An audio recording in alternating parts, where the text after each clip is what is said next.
નમસ્કાર, જય ગુરુદેવ.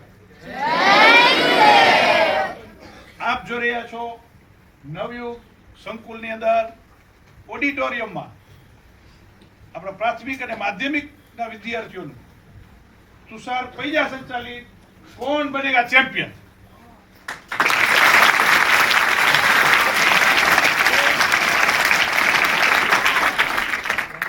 આ કાર્યક્રમની અંદર 4 ગ્રુપ પાડવામાં આવેલ છે.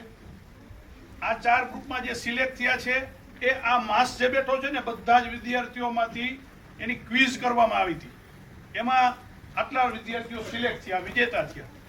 એને હવે કેબીસી ની જેમ કોણ બનેગા કરોડપતિ જે પ્રશ્નોત્તરી કરવામાં આવે છે અને એનું આખું કોમ્પ્યુટર સોફ્ટવેર દ્વારા એનો આન્સર આવે સેમ કેબીસી ની જેમ જ, એટલે એટલી સેકન્ડમાં એને જવાબ આપવાનો, સેકન્ડ એમાં ઘટતી જાય.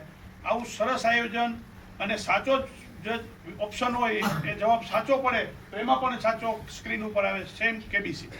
તો આવું સરસ આયોજન નવયુગ સંકુલના પ્રિન્સિપાલ રાવલ સરના માર્ગદર્શન હેઠળ આપણા હોનહાર અને બેસ્ટ ટીચર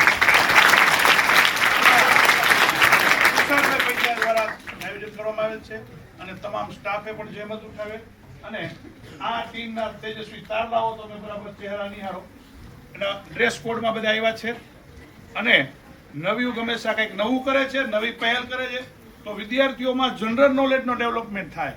ભારતીય સંસ્કૃતિ શું છે, ભારતનો ઇતિહાસ શું છે, આપણું ધર્મ આધ્યાત્મ શું છે એની માહિતી આવા કાર્યક્રમો દ્વારા વિદ્યાર્થીઓમાં આવી શકે. જેથી કરીને આવા કોઈ પણ ટોપિક ભણાવવામાં હું શિક્ષકોને આહવાન કરું છું, તમામ મોરબીના શિક્ષકોને, કે આવા માધ્યમોથી વિદ્યાર્થીઓમાં જ્ઞાન તમે આપી શકો.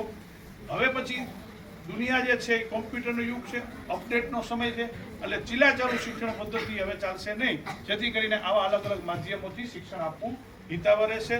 તો ફરી ખૂબ ખૂબ ધન્યવાદ નવયુગ સંકુલના પ્રિન્સિપાલ અને